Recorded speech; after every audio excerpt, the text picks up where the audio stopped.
Yes, sir. Friday morning. Good morning. Good morning. Good morning. Good morning. Holiday weekend and all that. What y'all doing for the fourth? Friday morning. What's good, y'all? I see y'all coming in. Salute, salute. Thank you. Appreciate that. Likewise, appreciate that. Salute. Absolutely. Now you already know. It's going down July 10th. You know what I'm saying? Next Saturday. Tis true. I'm gonna get into some new pickups in a second. Got some things I want to talk to y'all about also. We're gonna jump in some topics, probably take some fan questions and all that. Have some fun as always. Real quick, let me handle some RBE business. I gotta give a big salute and shout out to Lawrence from RBE. I haven't spoken about these battles too much in this whole road leading up to Max Out 2. But if y'all go to my Instagram at ITSARP and follow me, y'all will see the new full flyer up there. The 1SK guys are on the flyer as well. Lawrence went and grabbed 6 new people. What's he got? He's got Rubber Tongue. It's a bold name, my nigga. He's got Coach Corleone. He's got Raw Image. He's got Lady Tunes. He's got Josh Skizzle. And he's got Jay Jeans. This is my first time hearing of those artists. This will be my first time seeing those artists, those 6 people. Hope I didn't mess up anybody's names. Um, so yeah, these guys will be kicking off the night next Saturday. Those 6 battle rappers. If you've heard of them before, if you've seen them before, if you've seen old footage or footage of them, you like, yo, XYZ is dope, yo, Coach Corleone or Raw Image or this or whatever, Josh Skizzle or JG. If you've seen them and you think they dope, let me know on Twitter. Hit Lawrence up as well. Give him your feedback. Let him know, like, yo, I did see that person before perform on the platform and he's fire, or I seen this person before and he's trash or whatever. Let Lawrence know. He books the 1SKs. I don't even respond to DMs like for like the last like 2 years at this point. I used to always respond to those, but at this point, RBE is up. How we got things situated is well known enough. And if you don't understand how we're structured at this point, then we don't even necessarily want to get that deep into working together because you don't even really know RBE like that. So when people DM me, how do I get on RBE? For like the last 2 years, I don't respond to those DMs anymore. To get on RBE, if you're not a known battle, if you don't have work or credentials already established about you, if you don't have a buzz already, you have to go through Lawrence. And even people that have a buzz already, you can still go to Lawrence. You know what I'm saying? But he should be known very well at this point. He books all the 1SK battles. Myself, I have nothing to do with that. So you're wasting your time or waiting for a reply, DMing me that. But I'm looking forward to seeing those 6 new artists touch the stage next Saturday. See what y'all got. Um, I think it was a very very good performance that came out of a couple that came out of our last Max Out event in April, and one of the guys from our previous 1SKs is now being moved up to a 3 rounder on our brick by brick card that's coming in August in Houston. That's on the website too, rarebreedent.com. But we'll get there. You'll start hearing more about the Brick by Brick Volume 1 card after we get past Max Out 2. So Houston, we on the way. Houston, we have a problem. So shout out to Lawrence. Shout out to Winged, also holding down Lawrence, co-host with him. Probably those ideas in the mix with Lawrence as well. So shout out to Winged. But yeah, Max Out 2. Make sure y'all go to rarebreedent.com. Get your tickets and live stream pay-per-view. The doors will be opening at 12 o'clock, which means you should get there about 11 if you want to make sure that you're getting yourself a good parking spot. There is parking at Believe Music Hall. We're going to be at Believe Music Hall in Atlanta next Saturday. Get there about 11 o'clock. Get you a good parking spot. There's like 2 parking lots that's tied to the venue. but they're gonna fill up, just like the last event. They're gonna fill up. People's gonna get there at 11 o'clock. They're gonna park. They're gonna be nice. They're gonna walk right to the line, and it is what it is. After that, you're gonna have to find a different parking spot on the street if you're not there early. So get there at 11. Doors open at 12. Live pay-per-view stream and show in the building start at 1 o'clock. All right. Shout out to Ruin Your Day. Shout out to RBE and all the battle rappers that are gonna be on time and punctual. It's an early shot. I Oh yeah, if you are looking for any type of sponsorship, promotion, marketing, whether you want a table in the venue, we already have some of these situated. Whether you want promotion ran on a stream, we already have some of these situated. Whether you want your song or your commercial or your anything you got selling or promote your clothing line, whatever. Even if you wanted to be on the YouTube battles, eventually when those drop down the line, once again, send a DM to Rare Breed _ENT right now. That's Ant. Ant will take care of you. He'll get you situated. He's been working with a lot of people, taking care of sponsorships and marketing and all types of stuff. People that want to have their stuff shown on the live stream. They want to be in a building with their merch. They want their commercial ran on the YouTube releases later on.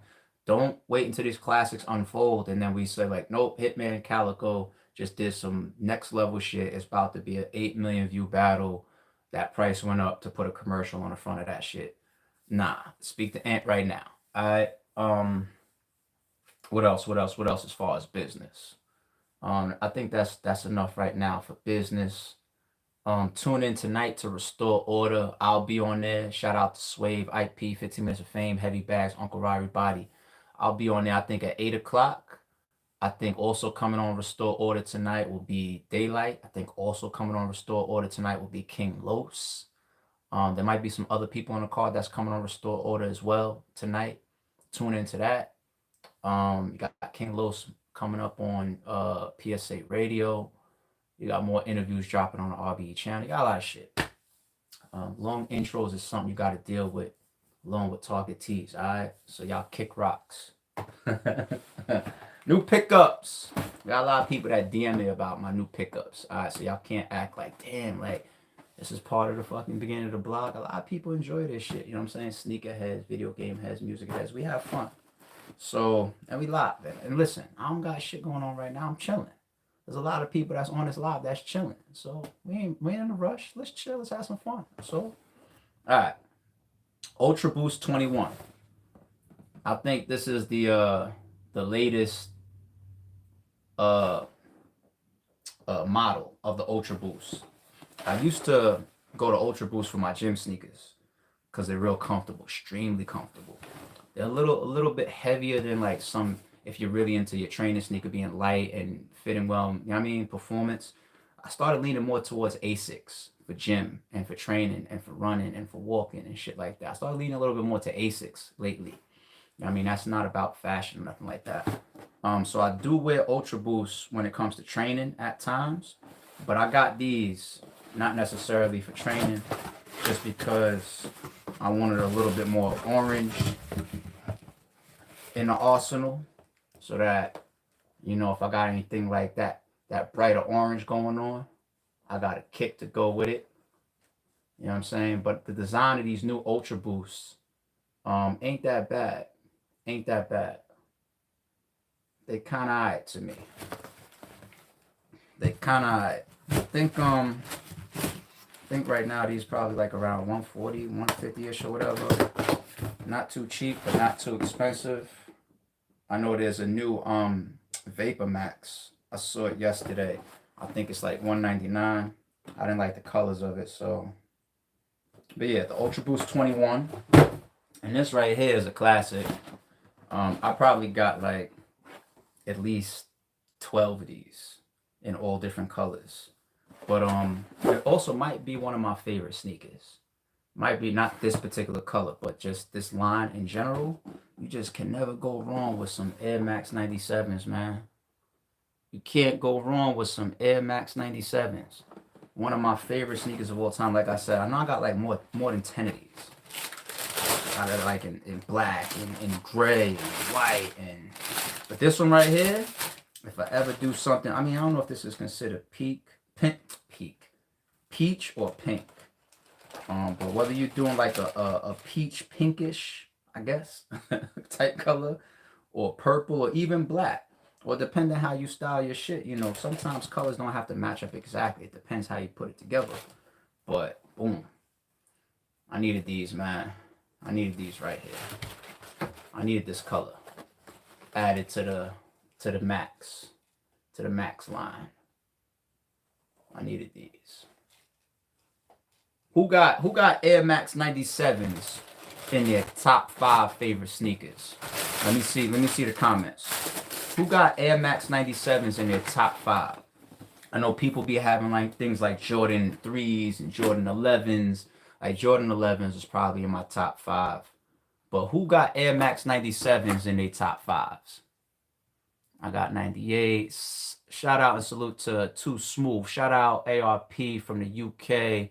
Who do you think is motivated the most for this car? Ooh, we about to get there. We about to get there. That's part of the topic of what does a loss mean. Yeah, we're gonna get there. Too Smooth. Thank you for the support, homie. I got you. Who's got Air Max 97s in their top 5? I see y'all calling out all the different years and all that, but is 97s in your top 5? Yes or no?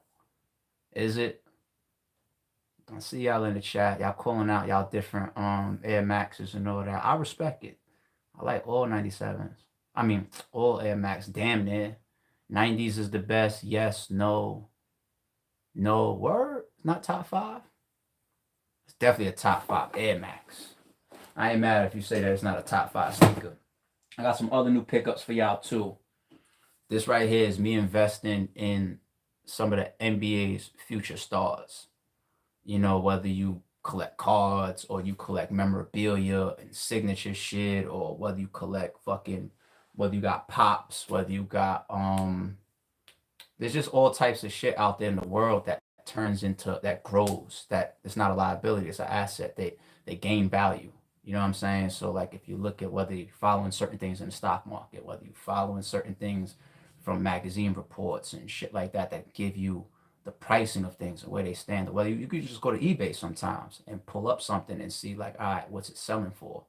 You know what I mean? It'll give you a generalization of the worth of something, and you can watch it over time. But back to the pops, investing in the NBA's future, because you never know what's going to happen with some of these guys. Donovan Mitchell, I picked him up. Bradley Beal, you saw what he did scoring wise this year in the league. Bradley Beal, invest in the future. I mean, we all know this man, MVP for a reason. Giannis, they fuck around and win a ring this year.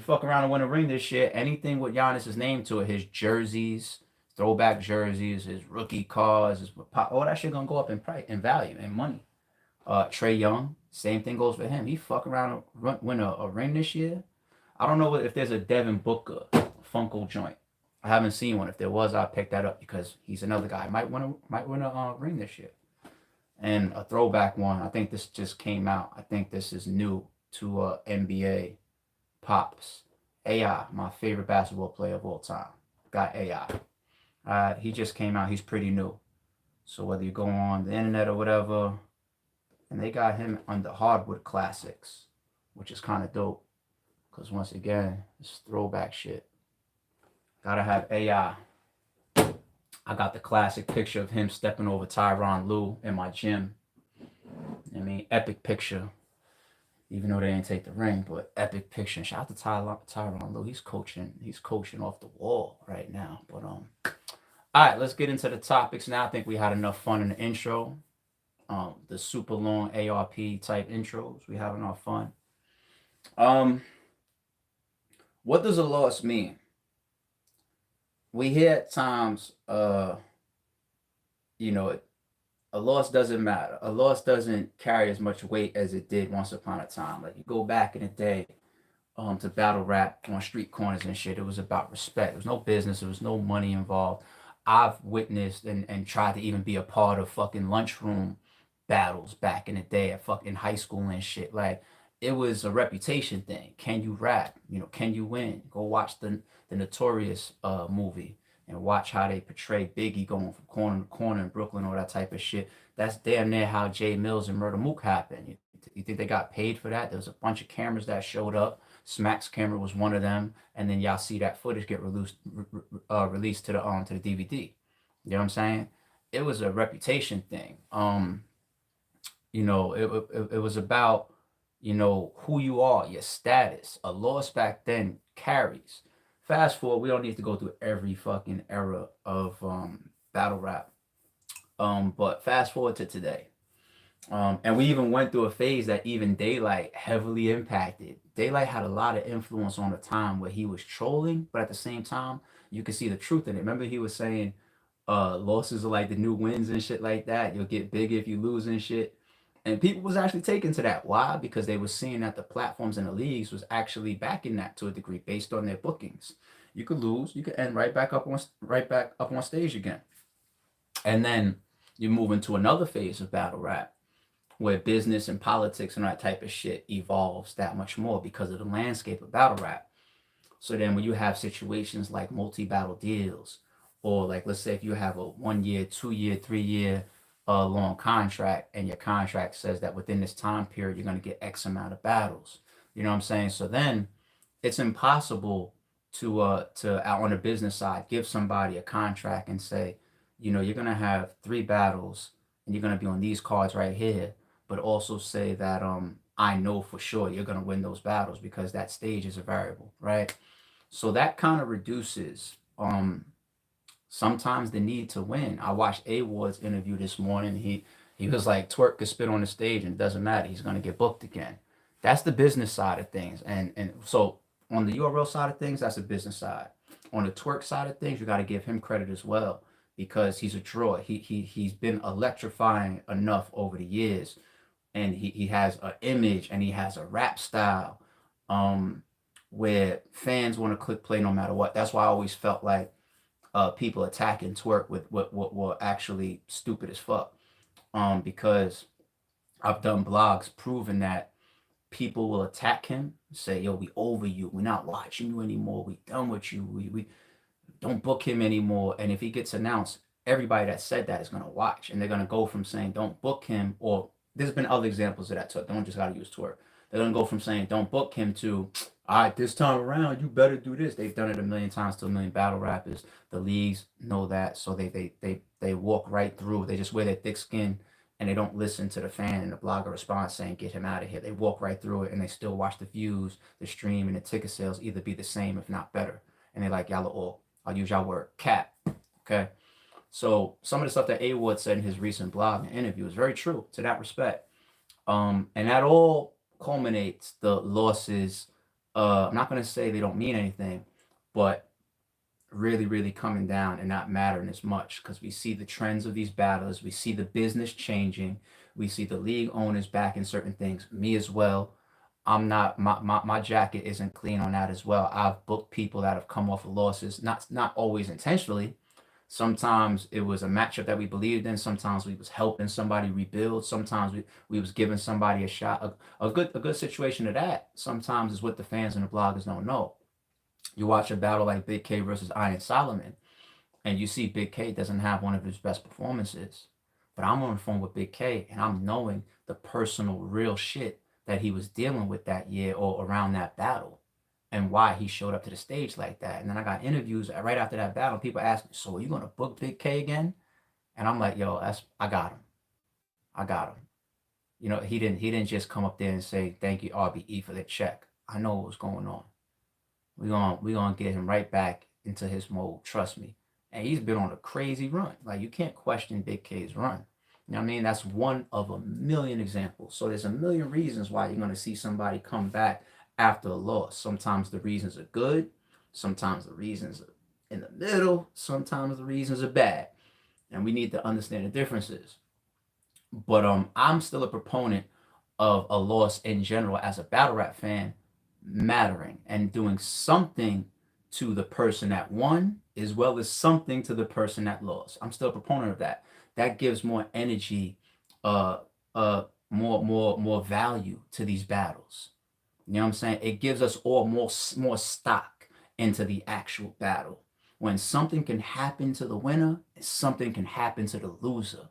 Not just we got up there, we performed, it is what it is, and then we're both gonna do whatever we want after that.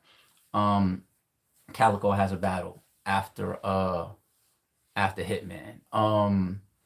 Hitman, me and him could get right back on the phone after Max Out Part 2 and work some shit out. I want to see Hitman versus Ill Will. I want to see Hitman versus Geechee. I want to see Hitman versus uh was it Math Battle going around? We don't want to see Math. Well, that's a little bit of a grudge, maybe. Hitman versus Goods, is around a little bit. You know what I'm saying? So a bunch of battles I want to see Hitman in. Um, so but you could change your money. Hitman get 30 next Saturday, and we get on the phone, and it's like, yo, let's get back to work for Max Out 3 or Pearly Gates, whatever. We changing the car and doing a different theme, or we going to closure or whatever. Yo, man, you know what I'm saying? Like, you gotta give me back some of that RBE stock. Like, you know what I'm saying? So, like, business can be affected. But now let's talk about this card in particular. If y'all know my blogging style, y'all know I'm always gonna be honest. I'm always gonna speak my truth. If I tell you something that you disagree with, that's cool. If I tell you an opinion that you don't rock with, that's cool. I'm never gonna tell you something knowingly as my truth and jade it or lie. I don't lie to y'all. I don't lie. Period. I don't believe in lying to men. I said that like 10 years ago on camera, and people was running with it back then. Shout out to my nigga Hef. I said I only lie to women and children. You know what I'm saying? And take the jest in that. Ladies, don't feel all slighted by that. All right. I said that years ago, a long time ago on camera, implying that, men lie to women, women lie to men, or whatever, in relationship dealings and all that type of shit. And kids, little 3-year-old walk up on me talking about how was I made or whatever. Maybe you're not ready to hear about the birds and the fucking bees. You get it? All right. I should have to make these fucking points, but I know sometimes people reach. Anyway, I'm always going to be real on camera. I got to be careful at times because I know that this business, I know that I could affect people's narratives. I know that I could affect people's stock. That's why I don't talk about who won or lost a battle if it's recent on RBE. Like when Max Out 2 is over and you ask me who do I think won, I'm not gonna answer that. I gotta wait some time. If you come back and ask me who won between Hitman and Cassidy, it's still too big of talk and buzz and narrative for me to answer that. I won't answer that question for like another year on camera. You know what I'm saying? If you got my number behind the scenes, call me. I'll tell you who I think won. You know what I'm saying? But I will tell you the impact as a battle rap fan that I can foresee for each matchup on the card. Because losses should absolutely still matter.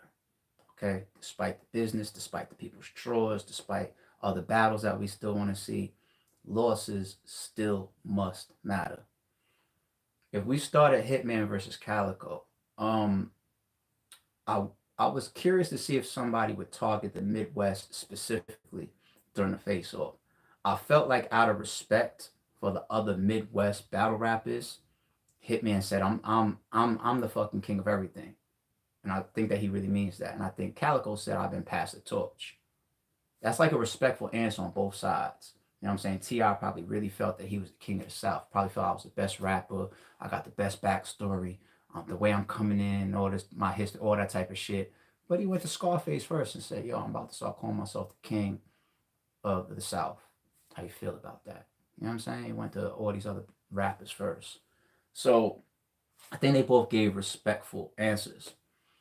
But they both know that king of the Midwest shit, because when you hear Hitman say things like, nigga, I was still taking trips and landing in LaGuardia while you was, taking a break after the Lux battle. That's Midwest. He's talking about flying to New York, so holding down the Midwest. Which one of the rappers said, was it Calico?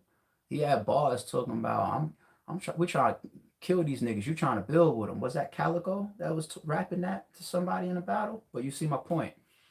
That Midwest shit is there. That Midwest shit is there. It's gonna be part of their legacies as far as who wins this battle.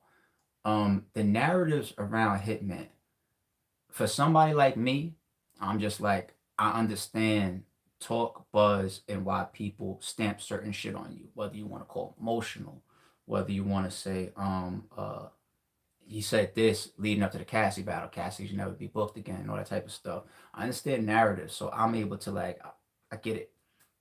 But in battle rap, they mean a lot. Everybody's different. I see to a lot of people, narratives mean a lot. So to the general population, the million plus people that's gonna watch this battle eventually when it drops, and the thousands and thousands of people that's gonna watch it on a stream next Saturday, is you need to rebound from the Cassidy shit. Do I believe that? No. I think they both got up there and gave y'all a great show. Period. But the general fans are saying you need to rebound from this. You need to show us that you're not emotional. You need to show us this. Now you got Calico, who has his own narratives. You see that he went around when I asked him about the Brotherhood. He didn't want to get into that. You see that in the face off towards the end. He's like, wait, hold on. Let's talk about you getting jumped in or whatever. I could see, question of how gangster you are coming up, or talk about, how emotional you might be, or talk about the Brotherhood. I could see that coming in Calico's rounds. I could see Hitman in his rounds talking about, you want what I have, you're jealous of me, because he said that you want what I have in the face of. He said that. So these are all, you know what I'm saying? You chased me or whatever. I'm only doing.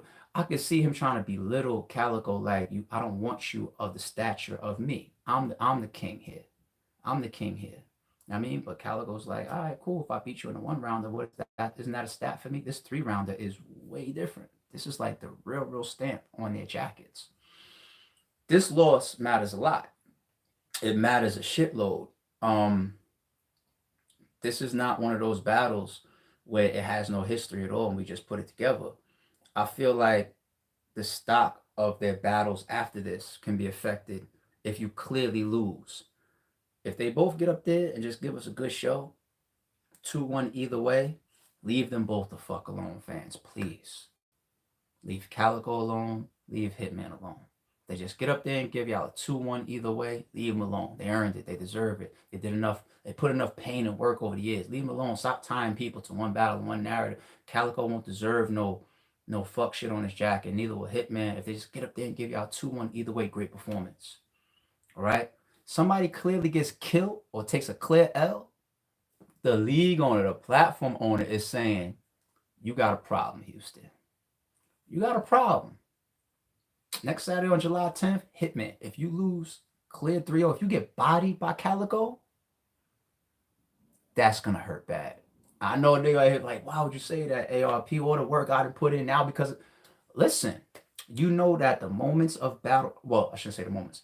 Battle rap moves based on moments more than they move based on legacy. It's the same reason why for 8+ years, RBE could have been doing innovative things, help change the game, provide all types of entertainment, shift the culture at times, do all this type of shit. But if we have like back-to-back shitty cards, everybody's gonna say it's the Titanic, it's sinking, they're falling off, get RBE out of here, y'all suck. They go from moment to moment. And until you undo the moment, they let you wear it and walk around like that. It's a fucked up culture we have at times, but that's gonna be the reaction.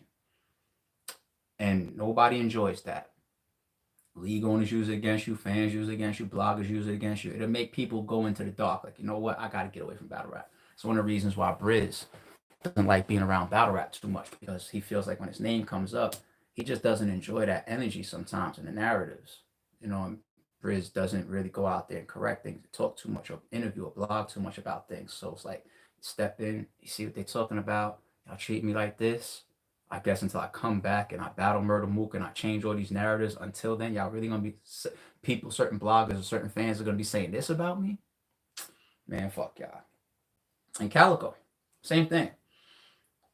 If you're saying in your promotion, you pulling the equity out of Hitman, if you casted your reel, brought him in, and now you got him, this could be that you get what you asked for type of situation.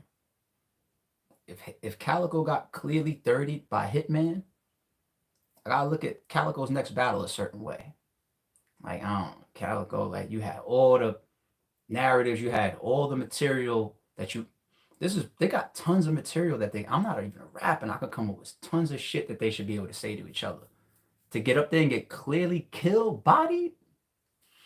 Let's move on. Daylight versus King Los. This loss matters more for Daylight than it does for King Los. Why?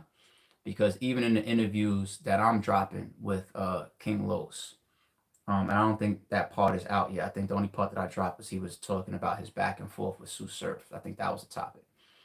But King Los has a piece of the interview that I'm going to put out soon where he's saying, once again, how toxic the environment is and why he fell back after his battle versus Head Ice. You know what I'm saying? Like King Los is like, I said it before, I don't think that King Los would be on stage next Saturday if it wasn't versus Daylight.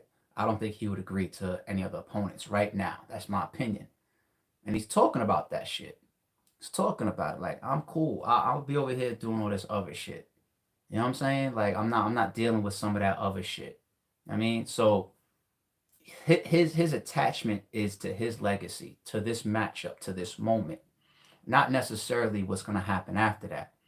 Because he's going to come, he's going to show up, he's going to do what he's going to do. And if he realizes that y'all don't appreciate it, he's going to say, if y'all don't appreciate it, y'all are the ones that's tripping. I'm going to be right over here still being the lyricist, the lyrical god that I am. It's cool. Y'all don't appreciate it. Fine. Daylight, we want to see Daylight versus Shine. We want to see Daylight versus Lux. We want to see Daylight versus Hitman. We want to see Daylight versus, who else do we want to see Daylight versus? A lot of lyrical pens too. We want to see Daylight versus industry niggas. Because he's moving more into the industry. King Los is industry too. So yeah, I mean, I guess we have more of that situation. It's a lot of battles we want to see Daylight in. Daylight is one of our, we want, anytime we see you, we tuning in battle rappers. He's one of those guys. He's one of those battle rap gods, right? A clear loss to King Los, especially being that King Los, y'all consider a amateur or not here frequently or not well seasoned. That clear loss, I think it would even hurt. Well, we want to see Daylight versus Lux no matter what. But if we see Daylight get on stage, fully prepared, rap his heart out, go to 10, fulfill all his capabilities, and still clearly lose to King Los, we're going to look at Daylight versus Loaded Lux differently. We're still going to want to see it, but we're going to look at it differently. We're going to look at it differently. This loss would hurt, this clear loss would hurt Daylight badly. It would hurt Daylight badly. And not just that, because King Los is such a huge underdog in all the feedback. Everybody has Daylight winning. Clear. Everybody. I don't see a lot of analysts, bloggers, or fans saying, yo, I got King Los. King Los fans, I'm seeing like, yo, King Los is about to get crazy, out bugging. But I don't see a lot of the battle rap community saying we got King Los. So that's another thing. When you the underdog,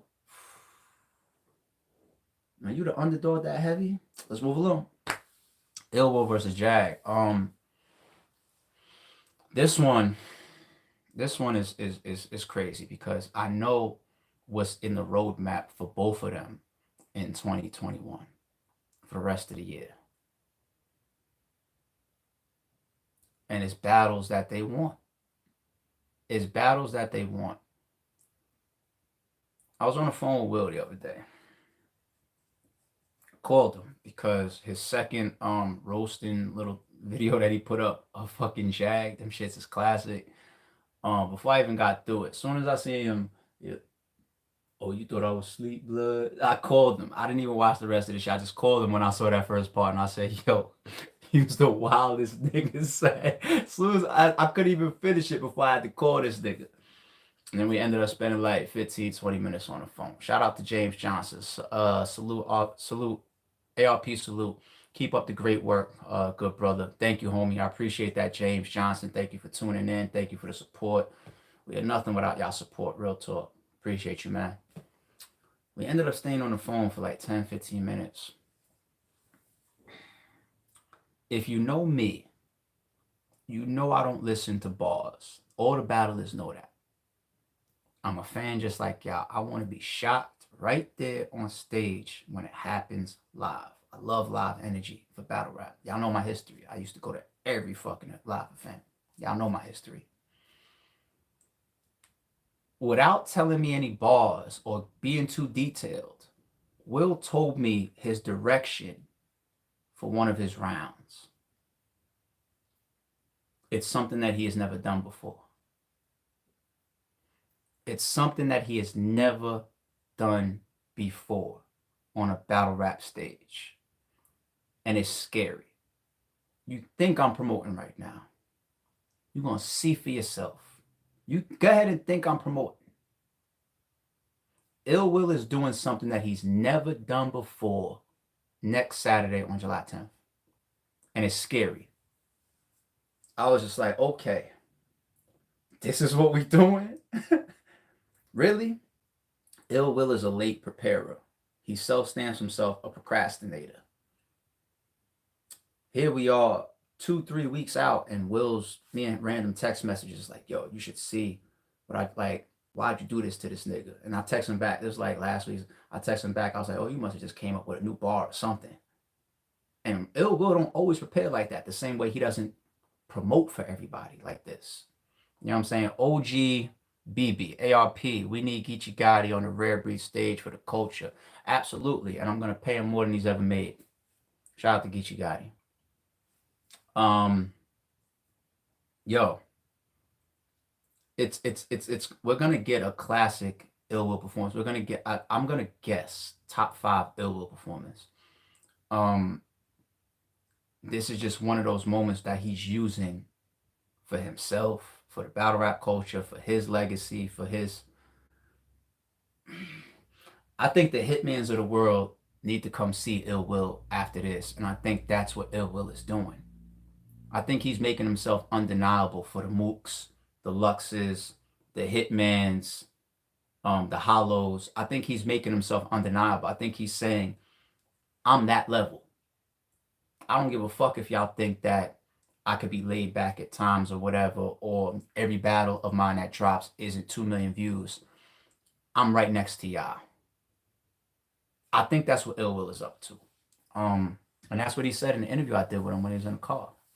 You ain't catch on to that. You ain't catch up to that. When he didn't even let me ask him, what if Jag beats you? He was like, I'm one of them. He's like, nah, we're not doing that no more. We're not doing that no more. Jag is on a great road, man. Great run. Look at his resume already. Shout out to the guy for really marketing himself, putting himself out there a certain way, and showing up on a stage. And I spoke to Jag yesterday too. I can't make this. I don't lie on camera. I spoke to Jag yesterday too. Not on the phone. Text message, right? Jag is doing something that is just like, oh shit. What the fuck is going on here? What is going on? I was always looking at Hitman and Calico or King Los and Daylight probably being battle of the night. Same way last card, I was like, I see why y'all was saying A-War versus Will. I can see why y'all are saying that. As of yesterday, from the shit that I just spoke about with Will when we was on the phone and the shit that I was texting with Jag, I think Ill Will and Jag can easily be battle of the night now. I really do. And they're giving us a show. There's 3 battles. There's before the battle, there's on the stage, and there's after the battle where even more narratives can pile on you, where Hitman can become retired and shit. Like, you know what I'm saying? Like, after the battle. Like when people will say that. Like, real talk. And they're giving you the first one heavy. July 10th, we're going to get this one. And there's going to be a lot of talk after. This loss means a lot. Because of their 2020-21 roadmap, Jag would love to walk around saying that Ill Will was one of them niggas and I clearly beat him. And I think it is a knockdown for Will a little bit because, like I just said, with Will coming up now, to say like I'm becoming undeniable as far as my talent and what I bring to that stage, for you to not say my name when you say some of these other guys. Once again, I don't care about the numbers. I don't care about you saying how many 5 million view battles do I have. I don't care about that. I'm one of them ones. Jag beats you, and Jag is 4 battles in. Will's gonna have to rebuild that a little bit because it's a perception thing, and these stamps hurt. These stamps hurt. That's why niggas can't say anymore. Um, if it ain't here, it don't matter. Like that shit been dead for years. So you can't say that. And this shit matters. Like these these battles matter. Especially on RBE too. RBE's one of them platforms. Like, good luck, guys. Good luck. A Ward versus Rosenberg Raw. It's very simple. A Ward is one of the most buzzed. I hate to use the word up and comer because I've already called him a star, but I'm gonna say up and comer just to prove the point. A Ward is one of the most buzzed up and comers of 2021, or maybe the surgence of A Ward is the most notable. That's a better way to say it. The rise of A Ward is one of the most notable in 2021. When you look around 2021 and say who really done went from here to here, A Ward is on that list. Rosenberg Raw is an underdog. Rosenberg Raw clearly beats A Ward. He's off for the fucking champion of the year discussion. And that whole 2021 talk of like, yo, should you be battling Twerk? Should you be here? Should you be doing this? Should you be doing? Rosenberg Raw gonna stop all that if he clearly beats A Ward. Talk is gonna be done for A Ward. He's gonna be having a rebound fast. But the champion of the year shit is done. You know what I'm saying? Right now he's in those runnings. Rosenberg Raw is a guy that is commonly the underdog in battles. Commonly the underdog. You know what I'm saying? So for him to lose, not as much of a hit as A Ward, but because he's been going like this and he's arguably undefeated since he returned to battle rap, it's still a knockback. Definitely. Definitely a knockback. You know what I'm saying? Because if I put up a blog after July 10th and I said, if he loses clear to A1, I said, who do y'all want to see Rosenberg Raw battle? I bet you the names won't be elites. That's what happened if A Ward buries and clearly 30s Rosenberg Raw. If I say, what we doing with Rosenberg Raw, y'all? Y'all want to see Rosenberg Raw versus K Shine? Y'all want to see Rosenberg Raw versus Big K rematch? Y'all gonna be like, no. A Ward just swept him under the fucking rug. Like, nah. That's what's gonna happen to Rosenberg Raw. Big K versus X Factor. Very bad for Big K if he clearly loses to X Factor because X Factor is such a huge underdog. Such a huge underdog. If X Factor comes back after 2 years of people writing him off and clearly 30, somebody that's very, very explosive in a big room environment, clearly, he's going to have all the shit to talk. They're going to be saying that the Midwest is taking this year.